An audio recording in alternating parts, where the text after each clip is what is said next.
वंदे मातरम। मेरे प्यारे देशवासियों, एक नए एपिसोड के साथ आपके समक्ष उपस्थित हूँ। आज स्वतंत्रता संग्राम के एक ऐसे क्रांतिवीर की गाथा सुनाने जा रहा हूँ जो तमिल भाषा के विद्वान, लेखक, उत्कृष्ट वक्ता, ट्रेड यूनियन के लीडर, वकील और जिन्होंने ब्रिटिश शासन के समुद्री व्यापार के एकाधिकार को चुनौती दी थी। भारत देश को ब्रिटिश सरकार से मुक्त कराने में जीवन समर्पित किया। ओजस्वी भाषणों के द्वारा जन जागरण करते कि हम सबको ब्रिटिश इंडिया नेविगेशन कंपनी के तानाशाही रवैये व भारतीयों के साथ अमानवीय व्यवहार के विरुद्ध एकजुट होना चाहिए, ताकि हम ब्रिटिश साम्राज्य के एकाधिकार को समाप्त कर भारत को साम्राज्यवाद से मुक्ति दिलाएं। श्री V.O. चिदम्बरम पिल्लई यानी वेलियापन उलगनाथ चिदम्बरम पिल्लई का जन्म तमिलनाडु के तिरुनेलवेली जिले के ओथपिदारम गांव में हुआ था। दिन था 5 सितंबर सन 1872। पिता का नाम श्री उलगनाथ पिल्लई और माता का नाम पेरुमई अय्यमल था। चिदम्बरम पिल्लई जी की प्रारंभिक शिक्षा तूतीकोरिन से प्राप्त की और कानून की शिक्षा प्राप्त कर वकील बने। गरीब असहाय लोगों को कानूनी सलाह देने और कानूनी योग्यता से प्रसिद्धि हासिल की। सन 1906 की बात है कि आपका ध्यान भारत की स्वतंत्रता की ओर अग्रसर हुआ और तूतीकोरिन में ओजस्वी भाषण से जनमानस को जागृत किया कि हम में से व्यापारी वर्ग आगे आए और भारतीय नेविगेशन कंपनी की स्थापना कर ब्रिटिश शासन के समुद्री व्यापार के एकाधिकार को समाप्त किया जाए। चिदम्बरम पिल्लई जी के भाषण में जादू था। इतना प्रभाव पड़ा कि तूतीकोरिन में ही स्वदेशी स्टीम नेविगेशन कंपनी का गठन हो गया और अब भारतीय ब्रिटिश शासन के नेविगेशन व्यवस्था का बहिष्कार करने लगे तथा विदेशी वस्तुओं का बहिष्कार भी प्रारंभ हो गया। ब्रिटिश शासन को यह सब नागवार गुजरा और शासन ने अपनी ताकत से स्वदेशी नेविगेशन कंपनी को बंद करने का कुटिल प्रयास भी किया, परंतु सफल नहीं हुए। श्री चिदम्बरम पिल्लई जी द्वारा स्थापित नेविगेशन कंपनी का मार्ग था तूतीकोरिन से कोलंबो। श्री चिदम्बरम पिल्लई जी की ख्याति दिन प्रतिदिन बढ़ती गई। समाज में सम्मान व प्रभाव से ब्रिटिश शासन सत्ता में आ गया। आप अपने दो मित्रों श्री पद्मनाभ अयंगर व श्री सुब्रमण्यम शिव को साथ लेकर तूतीकोरिन में ब्रिटिश शासन द्वारा स्थापित कोरल मिल्स में हड़ताल करवा दी, जिससे ब्रिटिश शासन को भारतीय मजदूरों का वेतन बढ़ाने के लिए मजबूर होना पड़ा। चिदम्बरम पिल्लई कांग्रेस में गर्म दल विचारों के नेता थे। बाल गंगाधर तिलक व विपिन चंद्र पाल के घनिष्ठ मित्र भी। चिदम्बरम पिल्लई के विरुद्ध राजद्रोह का मुकदमा चला। उन्हें 40 वर्ष की सजा सुनाई गई। चिदम्बरम पिल्लई के प्रति जनमानस में अपार स्नेह व श्रद्धा भाव था। तूतीकोरिन व तिरुनेलवेली में जनमानस आक्रोशित हो उठा।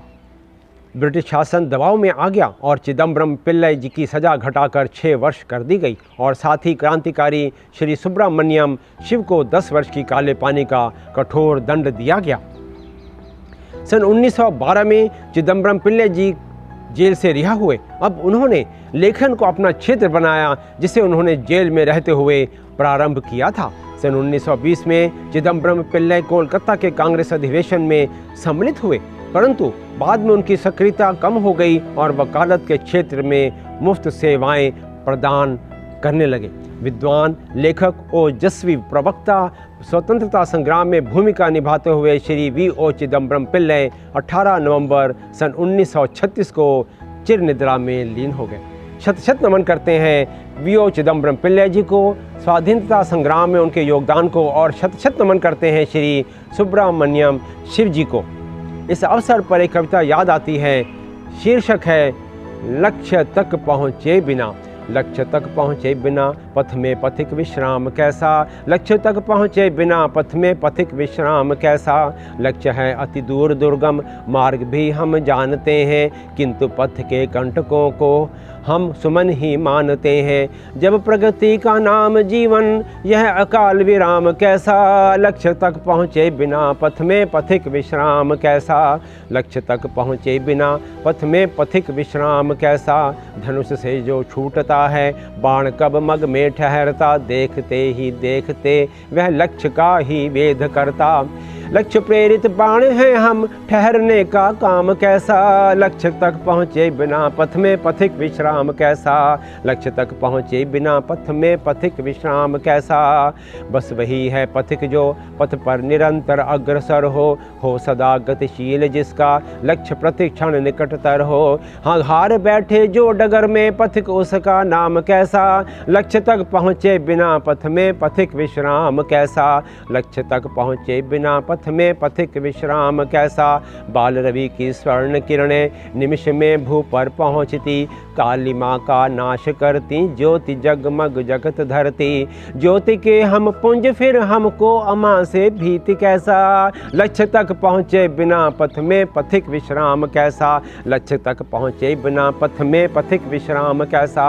आज जो अति ही निकट है देख लो वह लक्ष्य अपना, पग बढ़ाते ही चलो बस शीघ्र होगा सत्य सपना। धर्म पथ के पथिक को फिर देव दक्षिण वाम कैसा, लक्ष्य तक पहुँचे बिना पथ में पथिक विश्राम कैसा, लक्ष्य तक पहुँचे बिना पथ में पथिक विश्राम कैसा, लक्ष्य तक पहुँचे बिना पथ में पथिक विश्राम कैसा।